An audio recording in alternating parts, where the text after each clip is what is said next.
This video is brought to you by Gunpla SA, South Africa's favorite place for Gunpla, related tools, supplies, resources, community, and so much more. Check out gunplasa.com. Hey, how's it, BuildForce? Welcome to the third episode of Gunpla SA's podcast, GPSA, let's call it that, GPSA episode 3. Yeah. How are you doing? What is that? Oh, number three. I was like three times fast. Yeah, like Sonic in European release, Sonic in American release. Hey guys, hey BuildForce. Yeah, like we're back, and yeah, Jeff, what you said, like, what am I doing? How am I? Yeah, how you doing, man? I'm good, man. I'm good. I'm just in an annoying position. Pardon me. I'm in English. I'm in an annoying position because I just want to work on my kids, and I've just been like swamped with work, swamped with a lot of stuff. So I'm appealing to the Gundam gods out there to let Jeff and I have a little bit of time to build our joy for you guys, so to speak. Yeah, that's where I'm at. But you know, we kind of living through our community as well, you know. So like, as long we see our community having fun with their builds and with their model kits, hey, it makes us happy, you know. Yeah. Totally. Like, and there's been some very, very, very, very, very cool stuff on there, and I'm not exaggerating. We've been seeing some great builds on the BuildForce channel, on the GPSA channel on Discord, but from the BuildForce. And we're going to share some of that with you guys. But there was this little thing that happened in the world of Gundam. Jeff, you want to tell people? This tiny little exciting thing. I'm just going to make sure that the picture's ready for maximum effect. So like, I think Friday night, at least for our time, like midnight in South Africa, Bandai announced their new master grade. And this time is not just a master grade, it's master grade Extreme. MGEX. And it's actually their second, MGEX. The first MGEX was the Unicorn Vicar. Yes, so this time... unicorn. Yeah, but it's actually a really cool kit with that whole LED ribbons and everything. But this time... It better be. Yeah, for their prices. Yeah. You know, well, it is extreme for expensive. Yeah, that was actually the joke when Bandai first announced that. Like, a lot of the forums were like, the EX stands for expensive, so it's like expensive. Yeah, which was quite funny. Yeah. This time is gonna be Master Grade Extreme Strike Freedom Gundam. Yeah. Boom. And this is what it looks like, guys.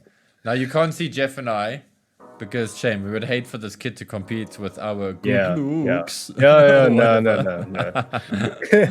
We are not that important. Kidding. No, everybody here is for the plastic model They're robots. all here for the Gundam, Jeff. Yeah, I'm sorry, man. Yeah. So yeah, man, it's like, what are your first impressions? I'm just sort of collecting my words on this one. Yeah, you know, I was never a big fan of the anime Gundam Seed and Gundam Seed Destiny. I was never a big fan of the animes because, like, for me, I just felt it was a bit soapy-like with, like, you know, little drama queens of teenagers and crying and screaming and all that. So because of that, you know, I didn't really like the characters. I didn't really like the story for me. So, you know, I didn't really get attracted as much to the mobile suits that was piloted by these teenage, guys. But, you know, looking at Strike Freedom back then, you know, with the model kits, I always felt, gold joints. Like, you know, like, yeah, I understand it. They're trying to be unique, but it's like gold joints just really, that concept just felt really silly to me, you know. But now looking at this MGEX Strike Freedom Gundam, it's like, wow, okay, I'm actually like quite attracted to this. Not only just by the gold joints, but it's the whole package, like the design, the surface detail. It just if you even have to compare side by side with the perfect grade, the amount of surface details and the design language of this master grade extreme, even though it's on a smaller scale, it just looks so much more refined, you know. Yeah, I was gonna say, like, okay, so here's the weird thing. I also don't love Gundam Seed, but I do enjoy the first part of Gundam. Sorry, Paul, should we bring ourselves back? Because let's bring ourselves back for 2 seconds. Let's just let's just. Well, you can bring it to the side. Yeah, bring it to the side. So for me, I enjoyed Gundam Seed when it was coming out. It was quite exciting when the DVDs were coming out, and I could get them like I think that they were coming out every month or every second month, and it was exciting for me to get that and to conclude Gundam Seed.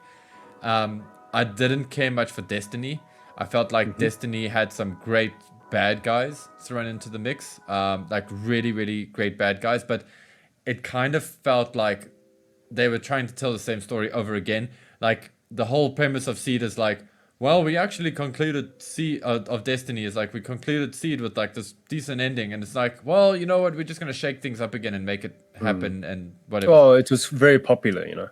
Yeah, it was really popular. So that was really cool. Like, it's cool to see a Gundam series get a sequel, you know, because only the UC really gets that. Like, Universal Century has Gundam, then it has Zeta, which is the sequel, and then Double Zeta, which has actually been removed from canon, except for certain elements that return in a new translation. And then we've got everything else that leads up to Unicorn, and then to Turn A, and then Reconquista and G and all that, because that's all you see. Anyway, but like every other like Gundam series, like Gundam Wing didn't get a sequel, but it did in a manga form, the Frozen Teardrop and all that stuff. So it's cool to see, and like, OVAs and stuff. I mean, they got Endless Waltz, which is really good. So it's cool to see, like, you know, a product get like a sequel. And I gotta say, like, I'm so glad that the Strike Freedom is a better looking Freedom than the original Freedom Gundam. Because it's like, I don't love its design, but anybody who's watched the show, who at least it's not like, I'm not feeling it, you know? And then I started seeing the pictures. And I just want to just should we bring the web page? Yeah, we can scroll down and just show like what the kit is actually about, you know? It's not just about gold joints, but there's more. So there's a lot more. They're from the website. So what they did is, like, Bandai has separated a lot of the gold into three distinctly different gold tones, which, you know, you can also do with an airbrush, but whatever's. Anyway, so they got like this white gold, and they got the white gold pieces, and then they've got the middle part of it, which is the yellow gold. So you've already got like a bit of a contrast happening there. And then the rest of the kit, the majority of the kit, is going to be with this kind of metallic molding colors. It's 2 colors or whatever. There's also a copper gold. So I think this is the one. This is what's going to be the copper gold, so that the gold stands out more. No, it's earlier, but there's also another thing that if you go to the web page, we'll probably see it there. Let me just get the web page. But so so you can imagine, for like somebody who's not a big Strike Freedom fan, to see this and then kind of be a little excited about it. It's kind of a thing. And I'm gonna share this. I just want to make this full screen.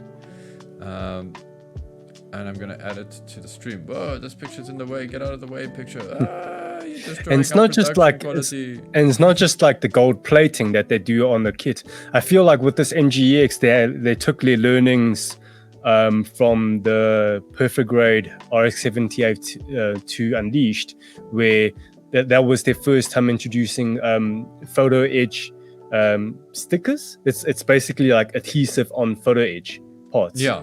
You know, you get like in other model hobbies, you get photo edge parts, but they never have an adhesive. Like, you have to like glue it yourself. But then Bandai makes it even easier with their photo edge. Is like they have an adhesive.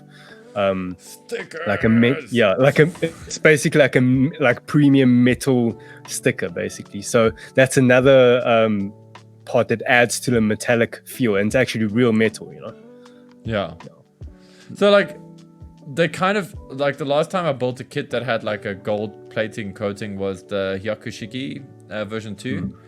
And that gold plating is actually really, really, really awesome. It's really well done. It looks good. They put the clipping points in smart places so that when you do Like clip the kit and build it, like they got undergating, but where they put the gating is actually very nice as well. Like sometimes they go, yeah, it's undergated, but it's still in a very visible part. I mean, I still stripped it, but you see, like I suspect with this kit MGEX, you know, like they have to push it to the extreme quality. So I feel like well, look, we won't know until it's out. But I feel with Bandai, you know, really pushing this line to be like the extreme, I feel that they would undergate and make sure there's no nub marks, you know, especially on the plated pots. Because the worst thing to do is like you have a really beautiful plated, you know, runners and pieces, and then you build the kit and you see like nub marks. It's like, oh, that's the worst. It's so gross. But the cool yeah. thing is, like, Bandai has made some serious advancements lately with like their markers. Like, so this marker I've got here is a clear gloss marker, so nobody cares. Well, hold on. Those markers are not from Bandai though. Those are from GSI. No, they're Mr. Hobby, but they're licensed by Bandai and they're commissioned by Bandai. I mean, Mr. Hobby didn't like go, oh, here's a good idea. Bandai were like, hey, make this thing. So these are like chrome markers and they're metallic markers, but they look really good. So like if you got one of those kits, I'm pretty sure you're gonna get a set of like MGEX Strike Freedom Gold set or something. I think they already released different type of golds already. Like I think last month they released the yellow gold, and I think they timed everything correctly. You know, like these markers come out first, then this MGEX is like And for that kind of job, for a job where you're like clipping them off, especially for the guys who just like to build it out of the box, you know, and no judgment, guys, I get you. But like for the guys who want to build it out of the box, not painted, not fuss with it or whatever. If you got a pack of those gold markers and you use the right gold in the right places to cover up your nub marks, you're golden. It's part in the pun, but it'll look great. I mean, I've tested it. I've tested these markers here. They are pretty good. They do self-level. It's not going to look like a blob on your piece. It's going to actually look nicely painted out. And if you want to go like, if you want to be like super, like maximum effort, you can use a brush instead of trying to use the marker. In fact, please use a brush, kids. Because the marker itself is just like it's not enough control. There's not enough control. You're like nub mark. How I feel about those Gundam markers, like, you know, those thick ones like that you use as like almost like a, you know, like a marker. I feel like they're not designed to be intended to be like direct marker tip to the piece. It's like you squeeze it out into a little tray, then you apply that way. Use that's it as how a paint, I feel. right? Yeah. That's what makes sense to me too. Although, anyway, I mean, this is like becoming an impromptu review of them, but they are actually kind of okay to use direct on plastic once you've given them a little bit of run. Yeah. But they actually last longer if you do put them in a little like pot, like a little metal pot or something while you're working, and you can dip a brush into there, because you can sort of keep them alive with a touch of what you call it, like acrylic thinners. So if you've got like Tamiya's acrylic thinners or Mr. Hobby's acrylic thinners, that'll help keep it wet and keep it going, and they don't dry too fast. That's one thing, they really don't dry too fast. So but anyway, like, so guys, if you are worried about getting this and you're worried that you're going to clip out these pieces and it's going to look horrible, well, we can get those markers for you. Those markers. I'm pretty sure with as a MGEX, they're going to undergate like most of everything, so you won't see the nub box. Exactly. I'm pretty confident because they did that with the MGEX Unicorn. They did lots of undergating. So like with this, it's a plated kit, I'm sure. And then that's the selling point of this kit is the gold plating. So I'm sure they're going to undergate and you won't see nub box. But what I also feel quite impressed by this kit is the translucent, the clear red pieces, like on the shoulders. Thank you. I'm so glad you mentioned that, because that is the most offensive design on the Freedoms for me. Is that I'm like, what is that? What is it? It's like a red thing. Like, what is it? Who cares? Like, and just to illustrate, but it's really cool here that you can actually see the gold piece and its detail underneath. So like, you see it on the shoulders, you see it on the crotch piece there, and also on the side, with the deployed on the side of the arm. Yeah, those are clear red. Yeah, so that's really cool. So the question, I suppose, of the hour right now then is, are you gonna buy one, dude? Oh wait, hold on. Actually, before we get to that question, before we get Jeff's answer on that question, let's just do a small comparison for you guys, just to see what the difference is. So like, you're gonna have to make your view a little bit bigger here. But at the top is obviously the MGX, and at the bottom is the Strike Freedom version 2.0. No. Oh no, that's the metal bolt. That's the metal bolt. That's Sorry. So the bottom picture is Bandai Tamashii Nation, I think. They release metal build figurines. So it's not a model kit. It's a complete. You buy it and it's complete. So it's They're a lots figurine. of fun. They're really cool. So they have a lot of detail, and they look really cool. It's just like the price point is crazy. So it I think cost more than MGEX. They're about 350 they're between $350 and $450 US. So like they're about like a perfect grade price point, So now with the Bandai actually releasing MGEX Strike Freedom Gundam as like a model kit, it's still expensive, but not as expensive as a figurine. And you get the joy of building that yourself, as opposed to buying a figurine and it's complete already. So and hopefully it's cheaper. As well, that'll be nice. The thing is, if I ever win the lottery, I'm totally gonna buy like 2 or 3 of the metal bolt figures because I love them so much. They are really great. But like if you like wanting, like I would never put paint on a metal bolt. I'd be like, wow, this thing is amazing. I don't need to touch it. I've spent all this money. So like, but maybe you're the kind of guy, and you most likely are if you're into building model kits. You're gonna look at this Freedom and go, you know what? It needs more pink. It just needs like 80% more pink for me to like it. And you can. Something I do want to comment about, like with the metal builds or any kind of figurine that's produced by any company, is that they're all mass produced. So that you will find imperfections such as nub marks or seam lines, because when they produce them, it is like a model kit, but they assemble it and they paint it and they mask it and they put on the decals in the production, in the factory. So then sometimes you might see dust and it's like the spray job is not perfect. So if you're an average consumer that don't paint, sure, then get a metal build. But if you're a painter and you get a metal build, you might find those imperfections that, generally if you hold it like in the arm's length, you won't see them. But if you're a painter of model kits, you hold it close up and you will see them. So that's just something to keep in mind. You're like, oh, you did a shit job. No, but you're right. But have you ever seen a metal bolt, Jeff? Have you ever seen one in front of you, like from the new metal bolts? Yeah. I had the privilege of seeing the, and I say the privilege because they really are beautiful to behold.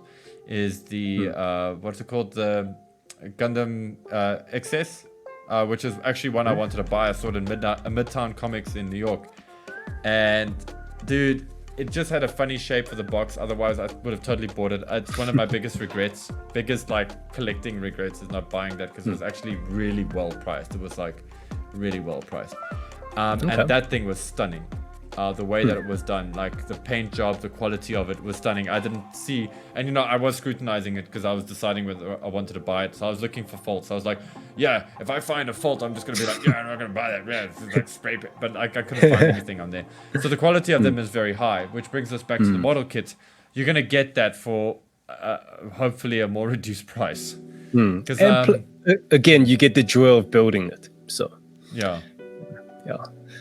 Which is so going back to your question earlier about whether I want it, right? So, or if I want to get it. So my answer is I'm really interested. Look, again, we don't know every single detail. Like Bandai basically just dropped the teaser with the video and this webpage. We don't know the price point. We don't know the exact date that it's coming out. They just said spring 2022, which spring for Northern Hemisphere. So that's anytime between March till June. So it could come out, May or whenever. But so far, for the information that I do have, I'm very interested. And I already have a pen job color scheme in mind already, which I've shared with you, Paul. So, you have. So I'm going to say something now quickly. So in Japan, there's something called May Day, which is like the first day back at school or back at work after big holidays that happen in April in Japan. So I suspect that this kit's going to come out in April. Yeah, I actually also feel it's going to come out in May, because if we think about what we know in the previous months of their announcements for the Q2, the April, the May and June releases. So I believe in April their big kit is actually the one that they're pushing the most, is the Integrate new Gundam. Yeah, I don't know. I feel like this is their big present to people because this is a big kit. So they I think Bandai's whole mindset is people need some time to build this to do it properly. So let's release it in a holiday time. My thinking is April, they want to focus on Integrate new. In June, they have the RG God Gundam that they're really pushing. So in May, I actually looked. In May, there's only one Gunpla that's coming out, which is the full mechanics Raider Gundam. Yes. Yeah. So actually, that makes sense. Hey, good call. And then you can buy them both and have them. Yeah, it's kind of two different series, but it's from the same universe. The Raiders from Seed and Strike Freedoms from the Seed Destiny. However, I feel they can coexist in the same month. Yeah, exactly. You can play like battles with them. Yeah. So I'm suspecting May release for well, you said also May, so yeah. Yeah, no, I reckon it's just before May or May, because there's the whole May Day thing in Japan is a thing. It's like everybody goes back to work, they haven't got time for hobbies or whatever. Like in Japan, a lot of your big movie releases come out in April to get before May Day, or sometimes I think it's in the second week of May they do that as well, because now everybody, like, the whole thing with May Day is it's kind of like this, like everybody's like back at school, back at work, back at university, back at whatever, so I think that maybe you're right, maybe they are going to put it in May actually, because then they're going to release it as a pick-me-up, and the Bandai's like, look, we've come to save you, Sega's abandoned you, they're closing all their arcades, but we're here to give you Gunpla. I joke. Yeah. So guys, I just want to mention one thing here. There's the extreme point, and obviously they're trying to show you that it's extreme. So it goes really high on this chart. It seems to be pretty balanced between gimmick style, internal structure, and action. I don't know what metric they used to measure that, but according to well, they basically just they push everything, and then they push the extreme points, the specialty points about this mobile suit, which is the gold inner frame. That's the extreme point. Yeah, and I mean, I can just imagine how much internal detail is going to go into this thing with the posability. So I'm going to straight up say I'm not going to buy one of these, but I really do want to build one. So maybe Jeff, maybe you and I should tag team the one that you want to do. Yeah, maybe I'll give you one, I'll build one arm and you can build the other arm. I'll build one other arm. Yeah. Yeah, we can do that. Yeah, maybe we should do that, because that's the only way we're gonna both enjoy it. Yeah. And then I build one side of the wings and you build the other side of the other side of the wings. Yeah, and then we'll work out the color. We can help each other prime it and spray it and panel line. I do feel I want to make at least a few videos, at least 3 videos from this. Yeah. Yeah, I think that would be cool. I mean, I'm excited to see the gimmicks that they do for this kit. I'm excited to see how what little things happen with the posability, with the joints, with all that good stuff, that you want from a Gundam. And a part of me, if I did build one of these, whether it be for myself or if I ever get commissioned to build one of these, I would maybe want to push that person to want to look at doing an open hatch or an exploded view. I think that could look pretty cool. So you could do one side of it is all sealed, and then the other side could have the exploded view, and so that people can still see some of the internals that are in there. I think that's one way of looking at it. Anyway, there's lots of possibilities here. Yeah. And I think an inner frame like that is such a beautiful thing to have to cover up. Even though Bandai has gone out of their way to do some very cool panel shifting and whatever. But anyway, let's see. Yeah, so we'll wait. Excited about this thing. Yeah, let us know.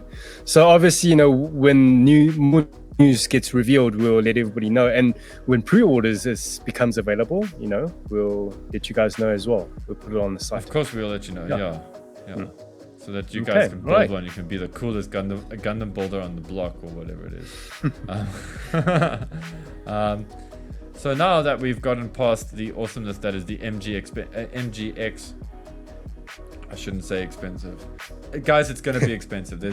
At least it's not like the MG overpriced. It's going to be expensive, but like with Bandai, you do get quality. So. Yeah, but with MGX, they're targeting not to the newcomers. It's basically like the dedicated fans who know what they want. And they'll get it. Yeah, exactly. And listen, like me, I'm getting attracted to it. So yeah. Oh, but dude, I don't blame you, man. I fell for the Eclipse, so I'm never gonna transform the Eclipse into Cinderella's flying shoe mode. But I think you just put like a mental image in my mind. I can't unsee the shoe. It's like a I can't unsee it now. I can't unsee it. Oh man. Yeah, that's it though. It is a sexy looking robot suit. Like in my mind, it's from Seed. Yeah, in my mind, it's the Cyber Formula Gundam. That's what I had in my mind. But now I'm just thinking of that's a very cool image. Now I'm just thinking of the Cinderella high heels Gundam. Hey, like Jeff's coming up here with the deep cut, say Cyber Formula. So if you guys don't know what that is, it's a really awesome anime from back in the day, and they've done a modern remake of it with CG and all kinds of stuff, but it's like futuristic racing. So think F-Zero before F-Zero was actually a thing. It's super great, and it's got all the great stuff that you expect from an anime that has to do with racing, and they've got beautiful model designs and beautiful car designs. And fun fact, some of the car designs are actually designed by the same guy, Shoji Kawamori, who designed the Valkyries in Macross, if you're wondering. Look, I'm going to be putting some images in post edit now. Yeah. Again. So, anyway, speaking of cool stuff that people have done, cool stuff. I'm excited about the MGX, but I'm more excited about what we're going to show you now. What exactly? So that's when you get the new type sound like. So guys, welcome to the. Yeah, it's the Gundam. It's our work and finish builds channel on our Discord, and it starts with this awesome human being, Aberrant ZA. Yeah, so we're gonna continue from last time, and also you might be wondering, why are we making because the distance from the first podcast to the second podcast was about a month, but now this podcast is going to come out 2 weeks after our second podcast, and you might be wondering why. It's because we're getting so much activity in our Discord with a work in progress channel, and we want to be fair to everybody and showcase everybody's work. So we decided, okay, let's make it a weekly podcast, and people are asking for it, so we want to feature all your good stuff. You guys just don't stop building. And so stuff's just been happening. All of it. I think we're to blame because our slogan is keep building joy. So they just keep building. Yeah?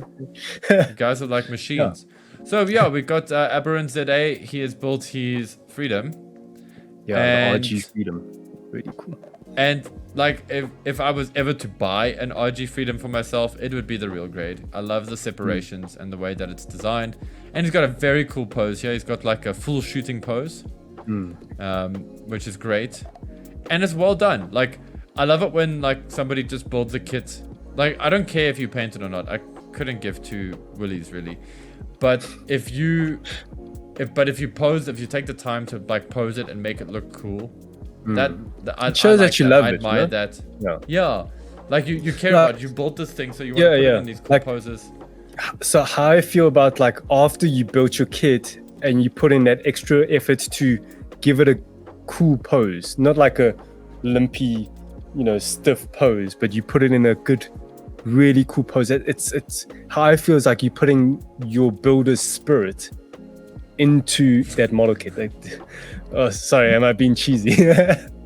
No, it's fine. You carry on, Yummy Yugi. It's all good. The spirit of the kits, the spirit of the Gunpla. Yeah, the spirit of a builder, gets transcended into the model kit. Yeah. I'm giving you a bit of hell, but dude, I'm very much there as well.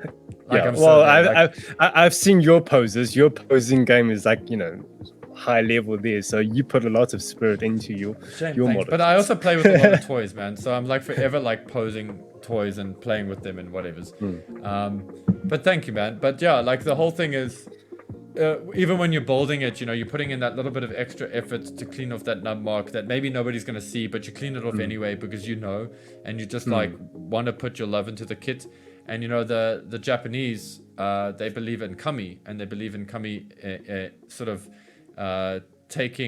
making a home in certain things, Kami as in God, yeah?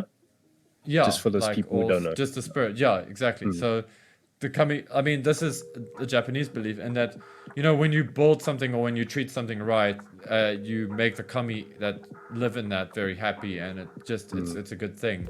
But if you treat it badly or whatever, then you make them unhappy, and then bad things happen. Yeah. It's like it's a bit of I don't want to call it a superstition because I don't want to be insensitive, but I've always loved that, and that goes as far way back into ancient Japanese culture when it came to swordsmithing, to making swords. So yeah. So anyway, so this is a very cool pose. Aberrant, very nice, dude. Okay, then we got a whole bunch of us talking, and then this awesome creature here known as Yazi. Yeah. He has hit up his kit with, and we don't want to tell you what the kit is yet because you're going to see it a little bit later, maybe. Yeah, he shows a bit more. But he's hit it up with this sexy orange color, and this is hand painted, eh? This is his first painted kit, and hand painted. Correct me if I'm wrong. I remember you said you're hand painting it. Yeah, so that's really impressive. Just correct us if we're wrong. But guys, this is why, like, when people Tamiya acrylics for hand brushing, why I get like kind of annoyed.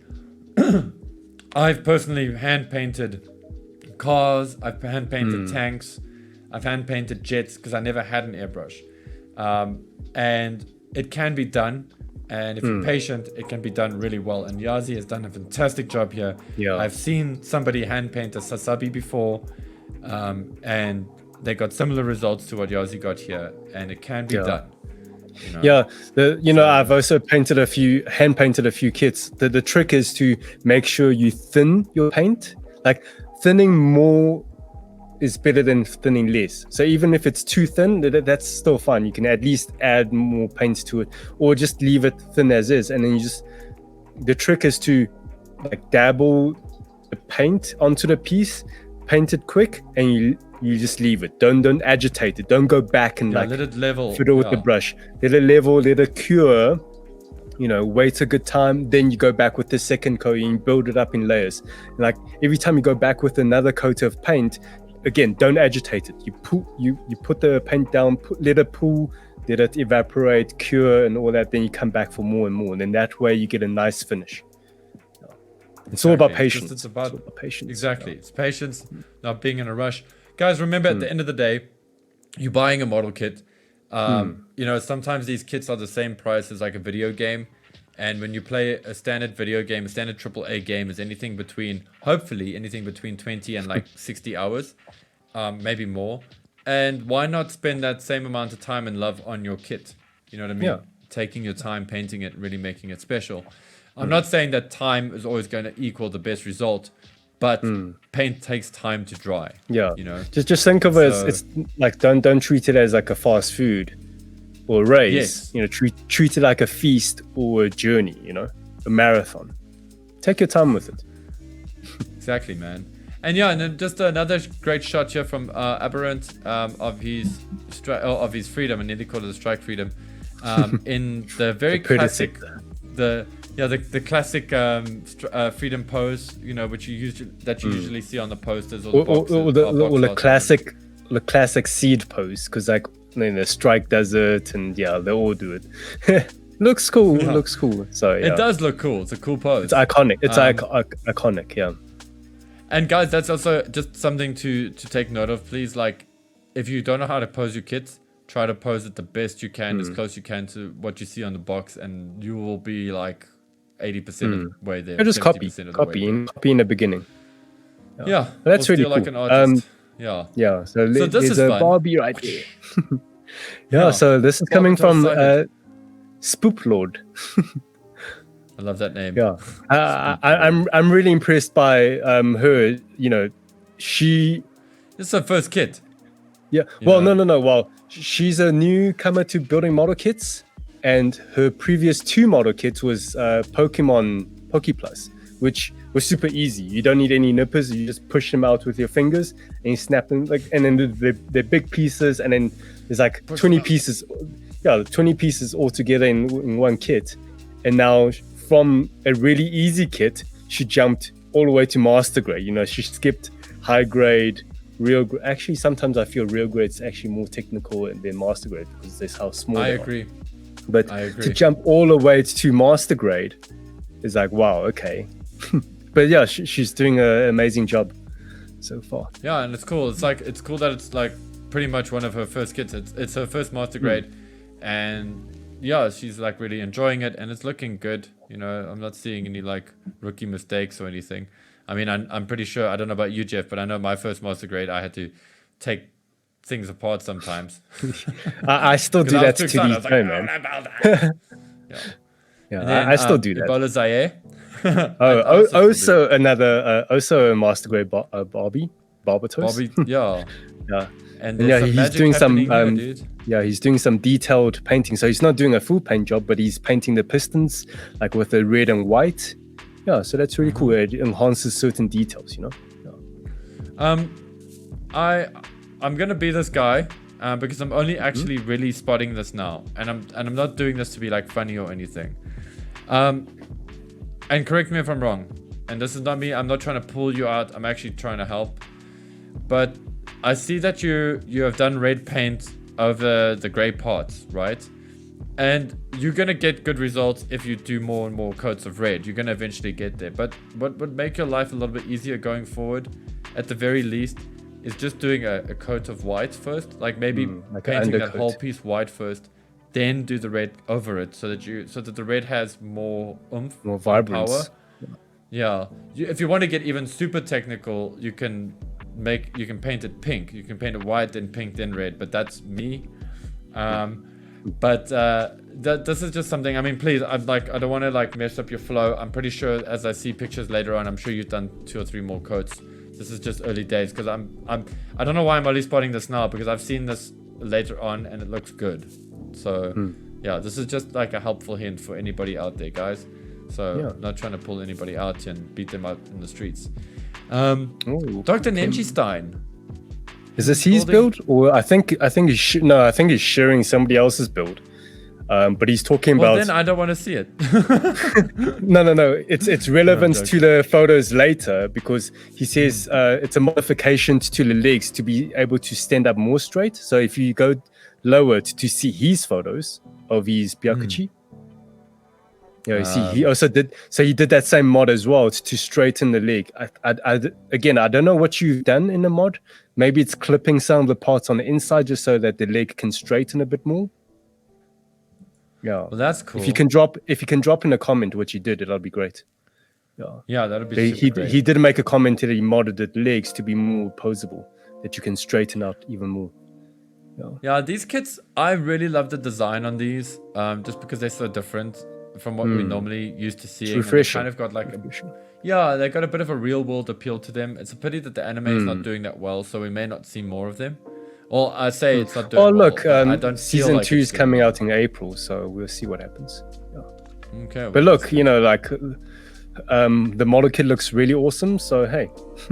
And people that's the thing, right? The kits look amazing. They kind of remind me a little bit of an old property called Border Break, which is a Sega arcade game and console online multiplayer mech fighting game. I remember those. So this kind of is very reminiscent of that for me. Ooh, and then we got this very interesting looking creature of a So I remember in our last podcast we covered some of Leo's work in progress of his custom 3D modeled from scratch. Like it's based off like a concept art book that he saw. He saw a concept art of this vehicle, space police vehicle or something, and he like 3D modeled it from scratch, 3D printed, then painted, and this is these finished results. And yeah, he actually dropped his video like the past Saturday, I think. Yeah, it looks really cool. I'll drop a link in the comments. Yeah. Yeah, see, we love Really them scratch impressive. builders, and we love those guys that build stuff from scratch or from 3D prints or whatever. It's always cool to see. Here's more of here's more of Yazi's awesome kit. I don't want to give away too much there, but I love that rear skirt. This piece here is from the Mark III Gundam. Bit of fun fact there. This is really looking good, guys. Orange is a difficult color. It's like red. It is a color that needs like a white backing. It'll make your life a lot easier if you can just paint a coat of white first before you paint orange or yellow or red or even blue, because they're very transparent pigments. And so, I think luckily with this kit, again, I may be wrong, but from my knowledge of this kit, all the orange paint that he did, those parts are orangey white. So, it makes his life a bit easier. So exactly. And it just makes your life easier. Like on the one side, yes, we want you to have patience when you build your kits. And obviously we want patience when we build our kits, but you don't have to be like a Buddhist monk, to do this either. Just have fun with it. It's just a canvas, it's freedom to do whatever you want. And this man or human known as Zero Wing humbly started with this little, what is it called again? It's a Portanova. Portanova, yeah. This is just a snap build, and he hasn't put on the visor as well, so the head might look a bit hollow, but yeah, he's working on it. But yeah, in our last podcast, we showed off his military builds. So we are really excited of what he can do with these military model kit skills to apply to mecha model kits. Yeah, and it does bring his own element to it. So, hey guys, check here. So Yazi has done his first build up after his paint job. So good. Don't you love that feeling, Jeff? Like when you've done something and you get to snap it together like this, and it just looks good. I love that. Yeah, I love that. Love that. And what I love about it's not only the orange, but he picked the accent color with that contrast of that it's not neon.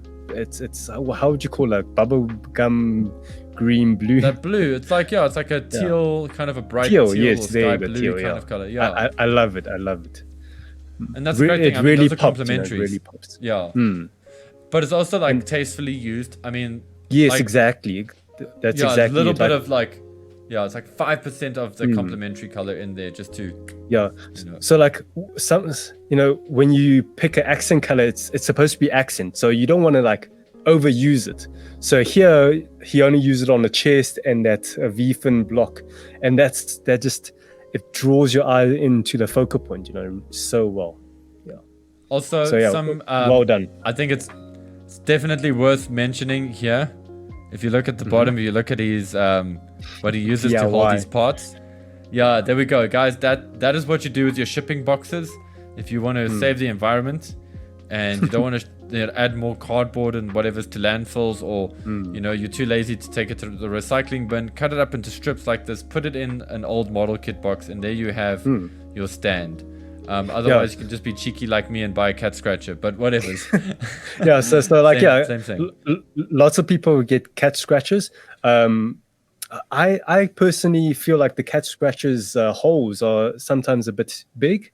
So, when you peg it in, it's a bit loose. So what I've done is I just go to supermarkets, and when the people are reshelving stuff, they have the cardboard boxes lying around, and I just take those and I cut into strips and I put it in, It's like the dude's packing the Pringles up there and whatever's, and then just at the back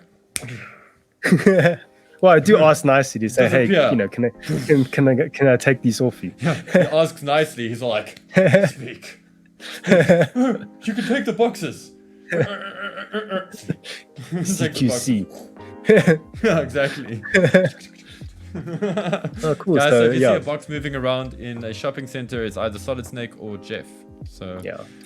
they're going. So Scoop there- Lord there's has been kicking progress butt on the this other arm. Barbatos. Yeah. Yep, Really and the armor. Guys, this arm portion's actually quite like kind of intense. It's a very straightforward, easy thing to build, but there's a lot of little things that you have to like get right for it to have its full mobility. Like there's a lot of little nubs that can get in the way of the posability on the arm. At least that was my experience. And there's a lot of like stuff that layers in, especially here in the front part of the arms, the way the piping and stuff goes in there, and the way these two white plugs go on.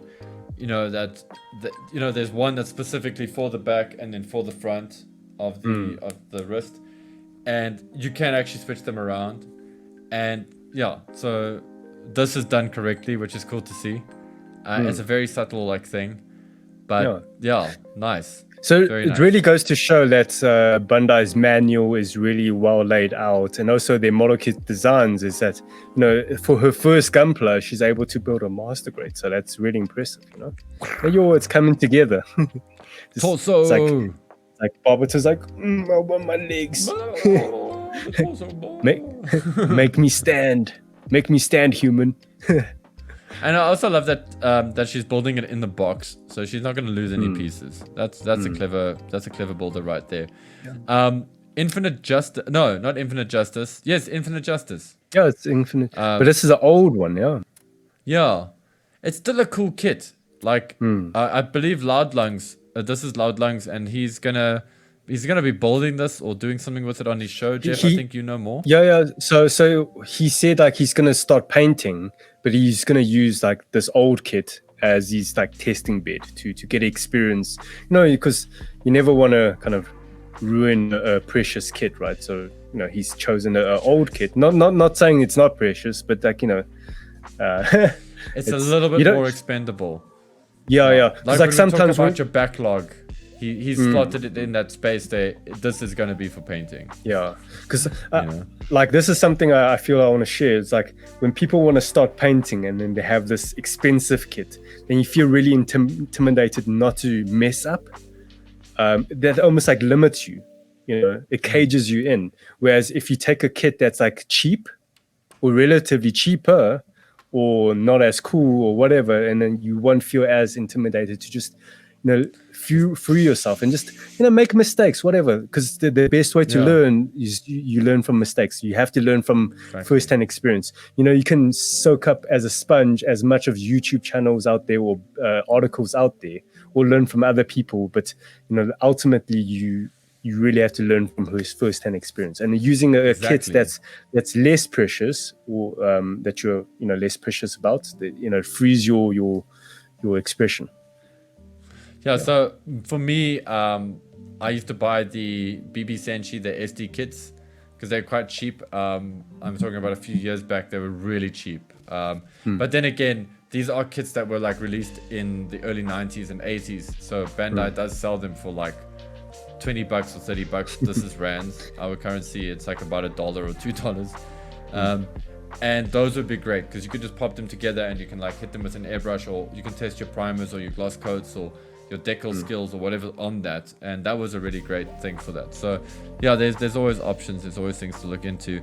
So I don't want to mess with this too much until Loud Lungs does more of it. But here are we starting to see Zero Wing starting to so we're starting to see more of this. Base painting and detailed painting.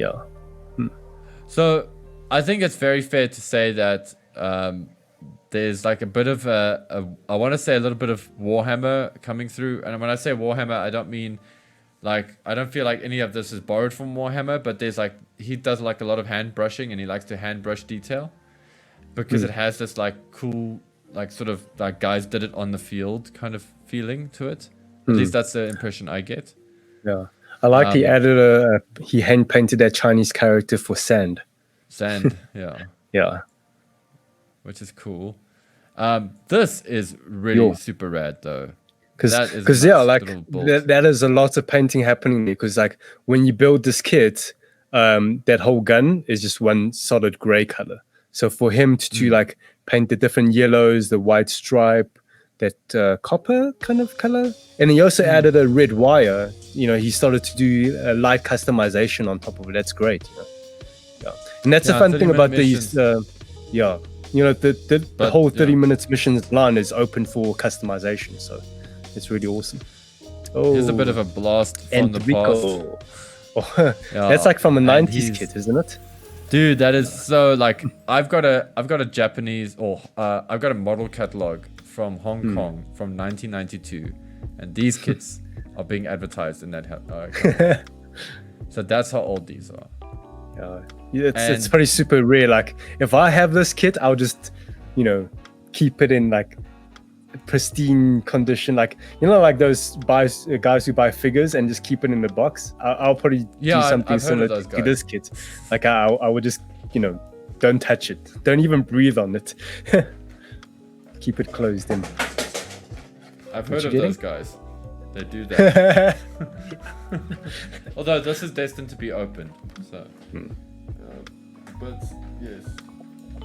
Sorry, now I'm throwing around a whole bunch of Hot Wheels in the pursuit of storytelling for the show. So yeah, I get your point. I mean, I've got a Crystal Gundam. I've got a Master Grade Crystal Gundam, which was actually, I think it's the 1.5 RX-78 that they released as a Crystal Gundam. So it's still got Crystal Gundam. Yeah, it's called a Crystal Gundam. It's all clear. So, but it's clear, different parts. Like it's got clear red, clear blue, clear yellow, clear. And that was a kit like when PlayStation 1 came out. That was coming out, like the Crystal Gundam. In the second year of the PS1 being out in Hong Kong, I remember my friend went over and I was like, "Oh, please give me the Crystal Gundam." He was like, "The Crystal Gundam, I can get you this, or like this is how much a PlayStation costs." And I was like, "Oh, PlayStation, you can get it like whenever you want, but a clear like special release Gundam, that's hard to come by." Would have been wasted anyway. The PlayStation was definitely the better way to go. Hey, I'm not gonna wait. So you chose the PlayStation? Oh, totally, dude. And I had the PlayStation. Yeah, man, I had my PlayStation before most people did in South Africa, which was really cool because of that whole situation. That was fun. And I got to enjoy Biohazard or Resident Evil when it first came out, etc., etc. But anyway, I did eventually get that Crystal Gundam for myself because I was like, it was a nice memory. So I've got that. I've never bought that. And I don't think I will ever build it. I'm keeping it in the box. And looking at this Ingram maybe special, one day, like sell it all pass it on to your next generation or something. Exactly, dude. If it's still like if it hasn't shattered or disintegrated. So looking at this Ingram special, it just brings back a lot of memories because I also bought one of these. A friend of mine gave me one of these where it's all you can build any of the three main labor units like Alphonse and then the B and the C or whatever unit, and it comes with a little armored car. I got that. That was really cool to build. And yeah, I think that's Enrico's earlier builds, because in the past he has shown me one of his painted Pat labor, and I remember seeing the car next to it. So it could be the other kit that you're talking about. Yeah, I think that's exactly the one, and they're very cool. And this thing has got like rubber parts, which is also quite like dynamic for like the 90s. Like, ooh, it's got realistic. Maybe that image was a bit not safe for work because it had a hole in the crotch area. Yeah, it just farts from the front, dude. Well, I was thinking of easy access, but okay. Wow, dude, somebody dirty here. Like, there we go. There, like, we're gonna get like, a strike. Yeah. Yeah. So here he is, and this is a lot of you guys who are building HG kits now are going to see a lot of the HG engineering here if you look carefully. And wow, we've come a long way. Hey. Yeah, we've come a really long way. Bandai kits were advanced to begin with, but my word, we've come a long way. These are just some of my miniatures. Yeah, cool. So these are just some Warhammer miniatures that I... they're mine. They were on my phone. I was like, oh yeah, I got some decent photos of these actually. So I just uploaded them to the work in progress because they were fun. They're nasty. I love building Nurgle's followers. I love the whole diseased, plague-ridden side of Warhammer. or 40k, and Age of Sigmar as well, which you saw first is Age of Sigmar, and then these little dudes, and these guys were all hand painted. Which They, was a lot of they fun. look really cool. I don't know too much about Warhammer, but in miniatures, but yeah, these look really detailed and just fun to build. Yeah, they are fun, man. I know somebody out there is going to be like, paint your bases. I would like you to know that I have painted my bases since then. As you can see, like I did some detail on this one, and I actually did finish it up and painted it off and sealed it off nicely. I was so excited about how well I'd done this paint job. Yeah, that paint job with the teeth. I ever painted. Yeah. You're okay.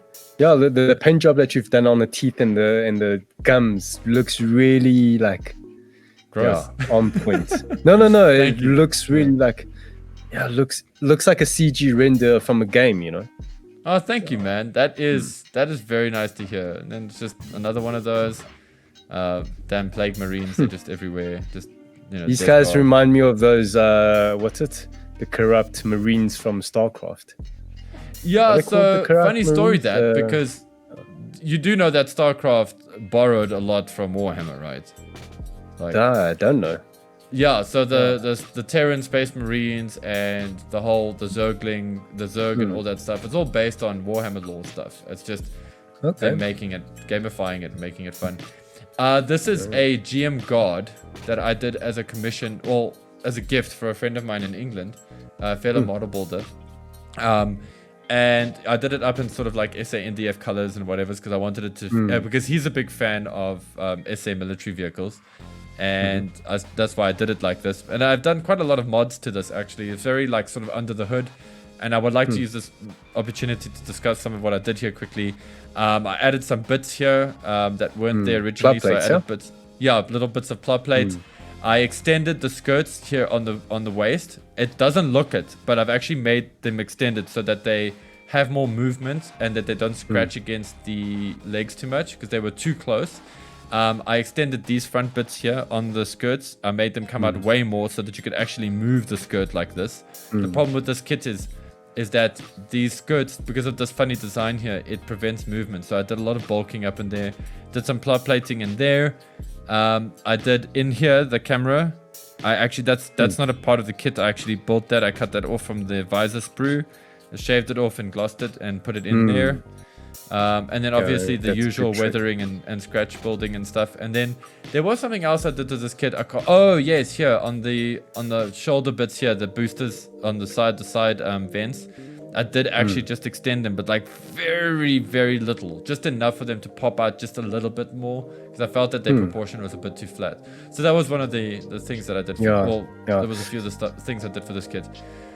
And then so just a point that you raised, don't throw away your finished runners, because you can use an extra piece for, like, for example, the visor, the clear green runner. You can use it for modification and all that. So keep your excess runner around. Actually, speaking about excess runner, I actually have a project in mind that I want to get the community involved, using everybody's finished runners. So I'll think more about it. And I'll let you guys know about it. And I'm sorry, guys. I know that, and I know that a lot of you guys out there really want a real great Sasabi. This is just some of the shots of mine in progress. Sorry about the dust. We're so eager to get stock of the Sasabi. I have no idea. I want everybody to build this. I've done some basic mods here. I don't want to waste too much of people's time here with this. But the major thing is I cut quite a few panel lines in. It's very subtle. I didn't do it everywhere. I do remember doing them here on this core portion, and I also did some stuff in there just to make my life easier to build the kit. And this whole piece here on the front is actually a scratch build part that I did. That's not part of the kit. It's like I wanted to keep it subtle. Like I didn't want to change Sasabi too much. I just wanted little things. And then if you guys take the time, for those of us in the BuildForce, if you look at these pictures, you'll actually see I used metal parts for the boosters for the vernier. Anyway, like, so that's that. Physical modification or customization.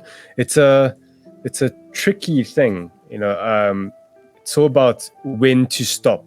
because sometimes I've seen people's builds where they over customize and just it becomes, excuse my French here, but becomes a clusterfuck full of eyes. Like it's too busy and you don't know where your yeah, like you don't know where your eyes is supposed to be drawn to anymore. And if you look at realistic like military vehicles, it's very subtle. You don't see this.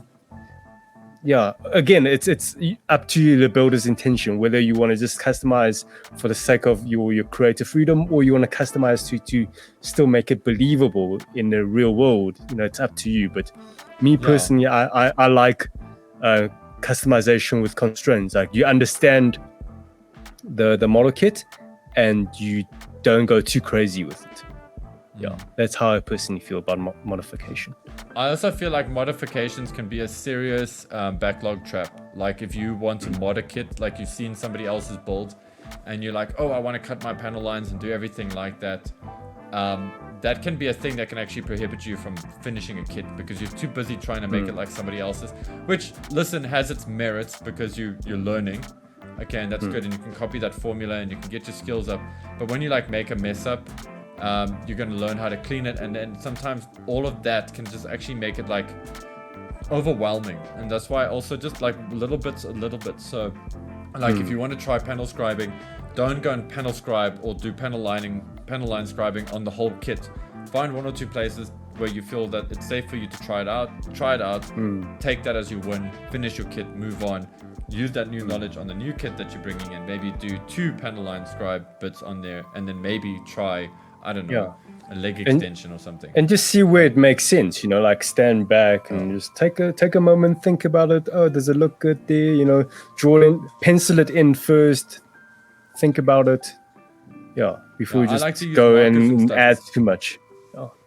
No, exactly, man. It's a big thing, and it is a risk. A lot of the times when you do like that Sasabi mod, to make that piece fit there, I actually had to cut stuff out, and I was like, I'm at the point of no return. I'm like, if I do this, it's done. So then the first thing I did is I made the piece, the scratch built piece, and I made it look good first, and then I like photoshopped it in there just to see if it would look good. Because I could sort of see it, but like not really. But I photoshopped it in, and I was like, okay, I'm 100% sold on this. I'm gonna do it because that's Sasabi. There's a story there, and one day when I finish that kit, which will be soon, I will tell you guys the story for that. But anyway, let's get back to everybody else because we've spoken too much about my kits. Yeah. It's a bit, sheepish now. Zero Wing. This is where all of that cool work is leading up to. Is this very cool little machine? Loving this so much. Also love that it's got like SA NDF kind of colors going for it as well. Oh, is it? Okay, maybe that's what he's going for. Yeah, I think. Please, so like too. when you're watching or listening to this podcast, if that's your concept, please let us know in the comments, or just let us know. And if we're wrong, let us know in the comments. Yeah, it's like you bunch of idiots. Yeah, you guys are so wrong. Yeah.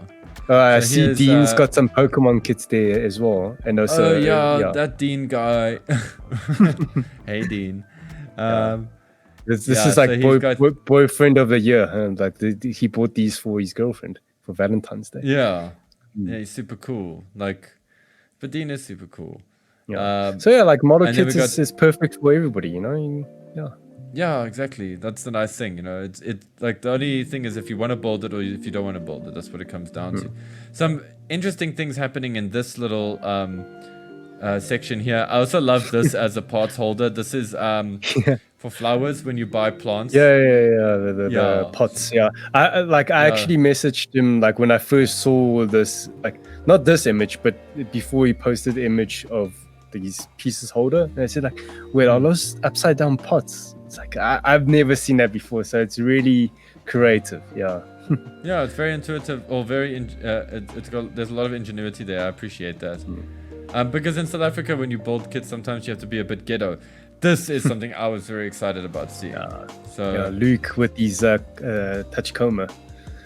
Yeah, dude, I've seen this mat before. There's another guy here in the BuildForce who has this mat. Christy has that as well. Yeah. So it's a very cool mouse pad. Very cool mouse pad playing mat. however, it's just really cool. So this Tachikoma is so great. It's actually so much better than I thought it would be. So much so that when we saw this, we made sure that we got more in because we're pretty sure there's a bunch we've got more coming in next stock. Yeah. But also to Luke, dude, great build on this. I know that this kit isn't necessarily the most friendly for newer builders. Not saying that you're this new builder, but I know that you're kind of new getting into Gunpla and mecha building.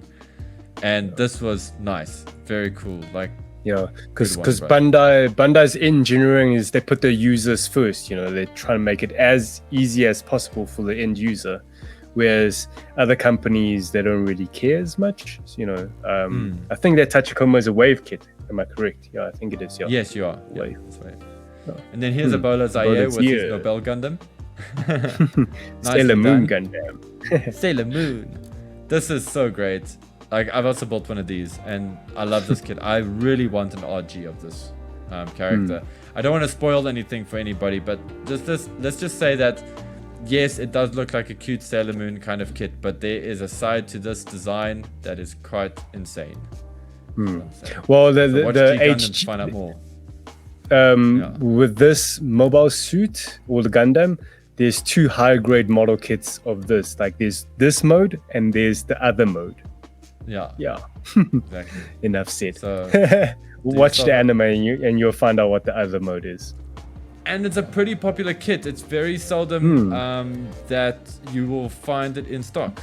Like, I know at our supplier, it's just out of stock there. And I also know with other stores that I've bought from, they actually made a fuss about getting this back in stock. Or even around the world, I think like whenever it comes back in stock on shelves, it's gone very quickly.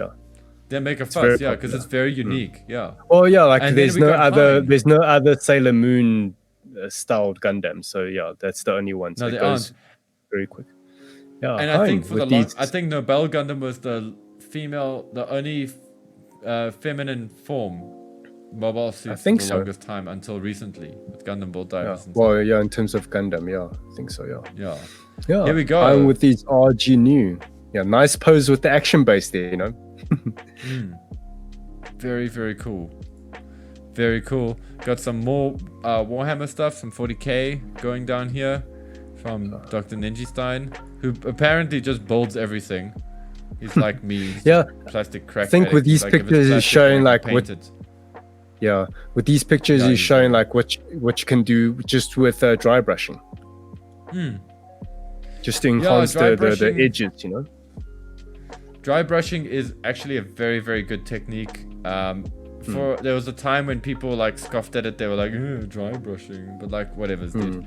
Like at the end of the day, it's your kit. You do it how you want to. Who cares what other people have to say? And this kit from Screech, it's so unique. It's a model kit and a puzzle at the same time. Guys, if you see this and it gets you all excited, please let us know about it in the comments or get hold of us and let us know, because this is the kind of thing that like Jeff and I think is super cool, but we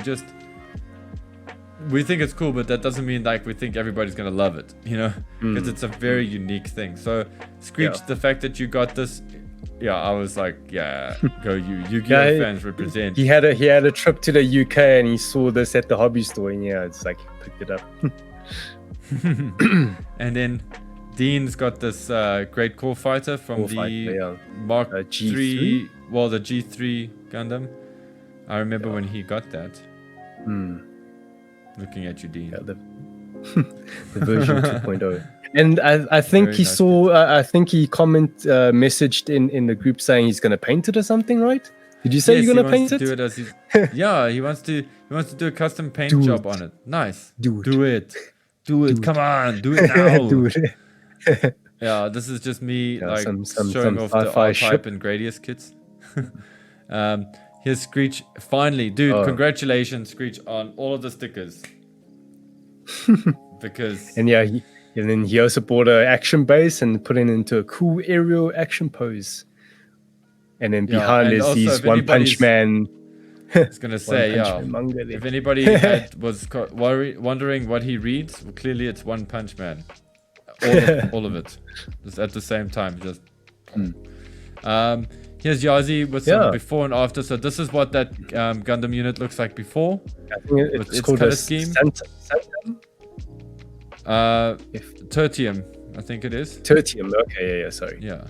And then boom, Tertium and Death Orange.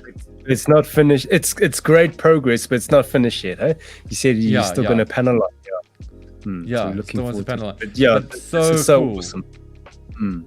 Yeah, so like painting your kits really does give you some kind of ownership over it. Like even if you paint make it stock color. Yeah, exactly. Because it's actually unique. wouldn't Like mind getting there's into nobody it, else in the world that will have the same kit as yours. When you start customization, even if it's panel lining, you know, it's uniquely your own. And then Dean got his Pokemon stuff done. These are actually so great. Like look at this Eevee. It's just awesome. And look at this thing that's name I can never remember. Flame Rabbit. It's a Spicy Bunny. Scorpion Rabbit. I'm kidding, Score Bunny. We got it. Thank you, Jeff. Thank you for the rescue, man. I was never gonna get that. But these are so great. Like I can't believe the quality of them. They're actually just really cool. They make great for figurines. Yeah, that you build. And then Nomi getting all like super skilled with her Photoshopness. Throwing in some GN drive particle effects. MGEX here's got the particles, by the chest. So that's a very nicely done kit. Great to see this beautiful, like, love it. I hate the design, but great kit. Like, I personally love the design. I love this. This is so great. It's like Funsaki. It's a Senator. Gundam. So it's like the horse. Yeah, Funsaki. I think it is. Oh, Funsaki. I can't remember. We're butchering the name. Something. This is so cool. So she kit bashed her O Gundam from Gundam 00 onto the Funaki on the horse. Funaki. Really. And this is like years. And then she did that like I think years ago. So like it's only now like Bandai released the Barbatorus. So she did it way before Bandai did. You know, a hipster. She's like, I'll send you guys. I'm gonna be all hipster about this. Here's Enrico just flexing his like gluing skills. And then here's the complete version of the Comanche that we saw earlier. This is like a US Marine Corps. Or US Marine Corps, US Marine I see the open hatch by the tail there. Is that part of a kit? Yes. Or I don't know. I know often military kits do give you this internal detail. So Is it? Enrico, please let us know if that was like the open hatch there. Is it's like your own scratch build or is it part of a kit? But overall, really nicely done. And well put together shot. I love this. And I love like, I also dig that. Like, this is a dude that's just prolific. He doesn't give up. He's just like kits. I've got kits. Jetto has got a new project up and running. I think this is all he wants us to show you right now. But what's it? The new Pokemon game, Arceus. The old Arceus, school wooden Pokeballs. And then Ebola Zaire, now he's flexing. See, now stuff's happening. Like, progress, I love the red pistons, because like the whole frame is mostly gray, so the red and white colors just makes it pop a little bit more. That's what I want to do to mine as well. So I feel that design. And here's Enrico's little guy. This is his build of his RX-78 Origin. So that's cool, man. That's like, I love that. There's just something so great about this. But don't like sit here and be like, oh, that's so cute. It's this kid's first Gundam. Wait, you're gonna see something pretty insanely cool just now. There's a tank that he built. Oh, it's Zero Wing just like, flexing all of his badassery here on the channel with some of his painted build and some of his miniatures. So it's looking great as always. Yazi showing us the back of his kit because we've seen all the front stuff, so at least we get to see the back now. Nice. Yazi's, there we go. Yazi's got another great pose for the RG new, so that's looking cool as well. And let's get down a I little hope bit. you're painted as well. Yeah, I mean, like, no pressure. Although it looks like he's put the stickers on, so he's probably not going to. But Oh, you know can always take. no. Yeah, I wouldn't. Like, I would just be like, no. I have spent parts of my life to make stickers. No. Screech and his awesome Lego. Oh. Dude, I've seen some people do some cool stuff actually with this Lego set, hey? Like, and there's a bit of planning here. I feel like I want to show it off, but I feel like let's keep that secret. Let's let Screech figure it out so that he doesn't feel any pressure. Leonel's got some 3D stuff going on. Yeah, so that's Leo's next project. And yeah, you guys were conversing there, showing your concept art and all that. Yeah, so it's so crazy. Like, he sends this picture up, and I'm like, oh my word, that looks so familiar. And I'm like, and it's really cool. Like, but I'm just like, wow, that's so familiar. And then I shared some of my like some little concept roughs that I did of a character for a personal project, and I must have done these in 2017, 2018, around there. Sure. And these have never been shown online. So the fact that like I think him and I sort of design-wise stole from the same source, if that makes sense. Like, and then he showed this reference picture, and it kind of did make a little bit of sense because, yeah. And then I know, like, if you guys, Christy also later shared one of his fan art of a frog, but yeah, we'll get to it just now. We'll get to that now. But Christy, he'd be mad, yo. He got himself a Machine and Krieger kit. You know, he's like, he even admits it that he was a typical noob, and he bought this kit not knowing that it's going to require a little bit of love. We of course got all excited because we're like, oh, it's a guy buying an MAK kit. Clearly he knows what he's doing. Yeah, but he bought this model kit knowing the whole artist and the designer, and he bought this model kit as a reference material for his illustrations.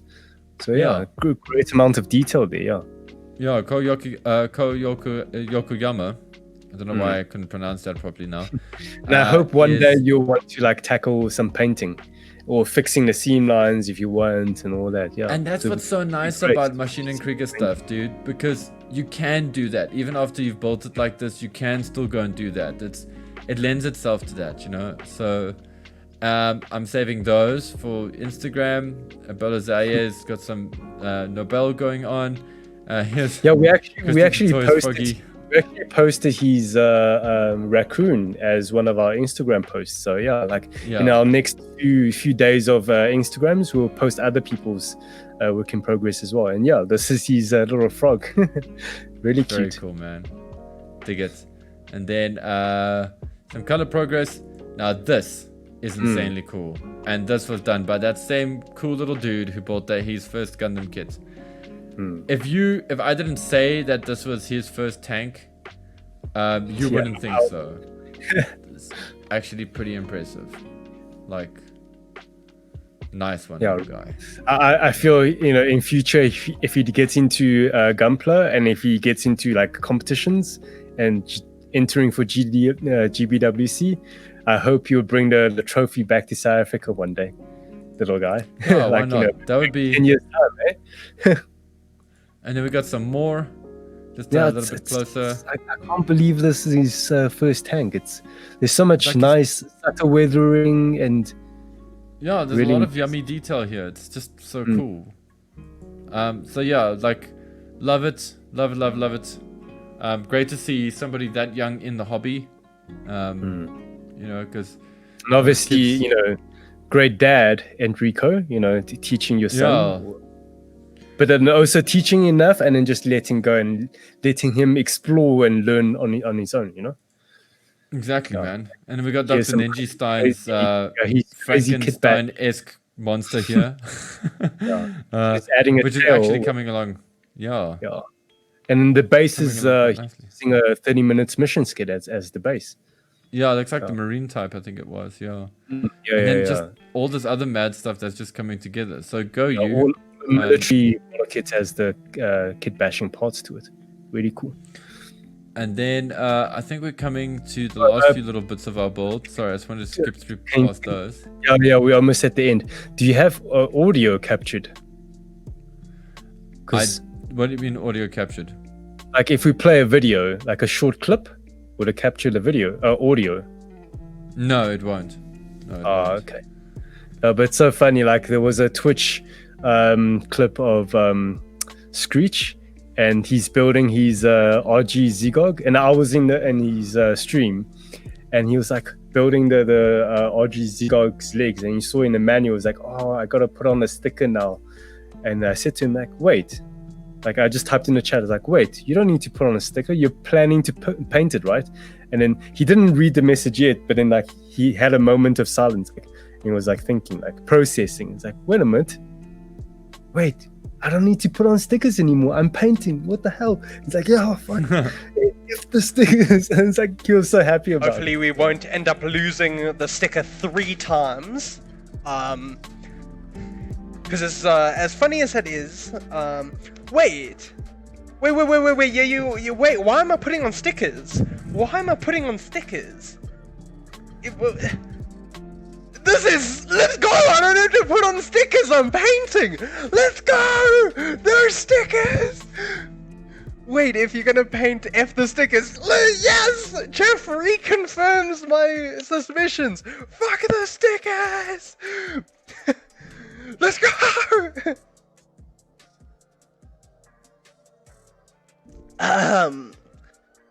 Perfectly reasonable reaction to not having to do stickers.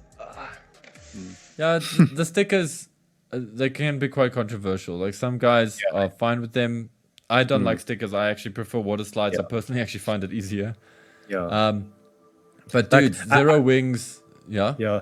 So going back to the topic of stickers from Bandai, like, you know, many other model kit manufacturers, they always include water slide decals, and that's the standard, you know, and that's the best way.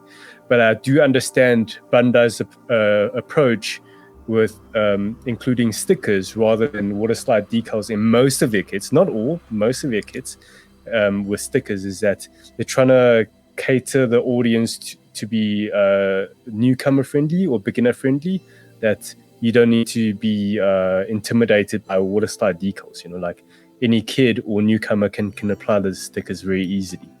And obviously, you know, if you feel like you've grown beyond that, and that's where you get the water slide decals, whether it's from Bandai or third parties. Or if you're lucky enough, you can make your own. But yeah, guys, check out Zero Wings Porta Nova from 30-minute missions. This is properly rad. This is what these kits are for. You know, just to go crazy, whatever you want. Creative, yeah. I love that there's like an element of like BattleTech / Mech Warrior in this, in some of the coloring, even like down to the missiles. It kind of reminds me a little bit of like 40K and Mech Warrior, just the way that's sort of gone down in my mind. It's a great kit, and it looks like he's had a lot of fun with it, you know. I'm really looking forward to the weathering on this, but just go back to those images, because I didn't notice it before, but there's a skull.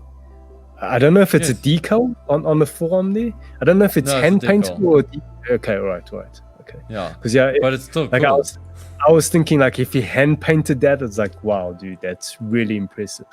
And I even fair, he definitely hand painted these lines here. Yes, and this and I also noticed here, and on the that's impressive. On the left thigh, there's also a skull. I think it's a skull or just a head with marks on like his kill count or something. Can you see it? Oh yes, yeah, there is. Yeah, I see it. Yeah, with on a skull. It's like on a white it's skull, there. Yeah, it's a line, and there's. It's really subtle. That is actually very cool. So much little details, like when you look at a pod, and it's like, oh, you notice little things. Yeah. Yeah, it's really fun, great. and you can tell he's having a lot of fun with it. Guys, I'm just showing this because it is a beautiful build. For those of you who love jets, love the camo pattern. Yeah, it is actually very, very nice. And that's for a group build. And no, we're at the end. Is that it? Nothing Is that new the end? to show you. That's it. Well, cool. Then guys. And I think we have time for like literally one Q&A question. Okay, I was actually thinking, should we do the Q&A for next time, you know? That would be cooler, actually. Yeah, I think we've given guys enough cool stuff to watch in this episode. Yeah, and you know, don't listen to us like, you know, about answering questions. Like, you know, it's this podcast. We wanted to dedicate it to you guys. Don't hear stuff about us. We're not that important. Exactly. Yeah, there's always next time. But yeah, like we love the progress so far. So like in the next 2 weeks, keep posting your work in progress, your finished builds, whatever, and yeah, we'll feature it in the next podcast. And until next time, guys, remember to keep building joy. One day we'll be on sync. We'll like be able to like fusion. Yeah. Other way, yeah, exactly. You have to be like, like you gotta anyway, do guys, thank you so much. Yeah. Okay. Wait. You know, it's gonna be in a blooper at the end. Yeah. Anyway, we're gonna become the fat version. Yes. It'll be like poor Jeff. Poor F. Jeff. Gonna be Jeff. Fat poor F. Yeah. Poor Fifth. Poor Left. Right, guys. Cheers. Next time. Dude, take it easy. Bye.